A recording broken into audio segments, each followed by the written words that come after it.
friends, welcome to Ashwinbharathivlog. இன்னைக்கு வீடியோல ஒரு வாழைப்பழத்தை வச்சு ஐஸ்கிரீம் தான் செய்ய போறோம். அதுக்கு நான் வந்து 4 வாழைப்பழம் கற்பூரவள்ளி வாழைப்பழம் எடுத்துர்க்கேன். இது கற்பூரவள்ளி வாழைப்பழத்துல தான் செய்யணும் இல்ல, எந்த வாழைப்பழத்துல இருந்தாலும் செய்யலாம். என்கிட்ட நிறைய இருந்ததால நான் செய்றேன். இதுக்கு வந்து 4 வாழைப்பழத்தை தோல் உரிச்சி இந்த மாதிரி நல்லா கட் பண்ணி எடுத்துக்கலாம். நல்லா பழுத்த வாழைப்பழமா இருந்தா எடுத்துக்கோங்க.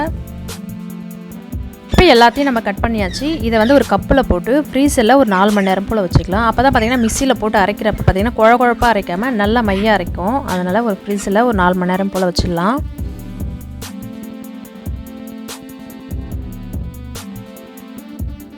இப்போ ஃப்ரீசரில் வச்சு ஒரு 4 மணி நேரம் போல் ஆயிடுச்சு. இப்போ எடுத்துக்கலாம். இதை பாருங்கள், வாழைப்பழம் நல்லா இந்த அளவுக்கு செட் ஆனால் தான் நம்ம மிக்சியில் போட்டு அரைக்கிறதுக்கு நல்லா அரைப்படும். இப்போ இதை எடுத்து மிக்சி ஜாரில் சேர்த்துக்கலாம்.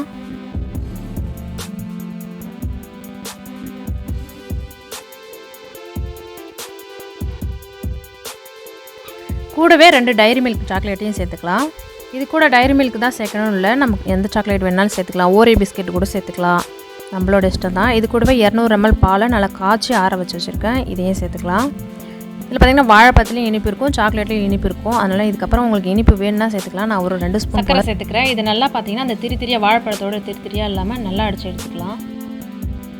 நல்லா இந்த மாதிரி அரைச்சி எடுத்துக்கலாம். இதை வந்து ஒரு கப்பில் ஊற்றி மூடி போட்டு ஒரு ஃப்ரீசரில் ஒரு 8 மணி நேரம் போல் வச்சுக்கலாம். நீங்கள் காலையில் சாப்பிட போகிறீங்கன்னா நைட்டே இதை செஞ்சு ஃப்ரீசரில் வச்சுட்டா காலையில் ரெடி ஆகிடும்.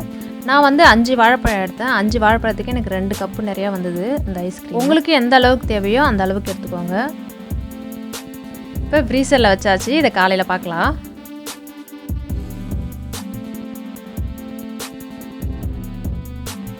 இப்போ 8 மணி நேரம் போல் ஆயிடுச்சு. இப்போ ஐஸ்கிரீம் எடுத்துக்கலாம். பார்த்தீங்கன்னா நல்லா செட் ஆகி பார்க்குறதுக்கு ரொம்பவே சூப்பராக வந்திருக்கு. இதை எடுத்துக்கலாம். இப்போ இதை அப்படியே எடுத்து அப்படியே சாப்பிடாம இதுக்கு மேலே கொஞ்சம் சாக்லேட்டை துருவி போட்டு, இல்லை நம்ம பாதாம் பிஸ்தா இருந்தால் கூட துருவி போட்டு சாப்பிடலாம், ரொம்பவே டேஸ்ட்டாக இருக்கும்.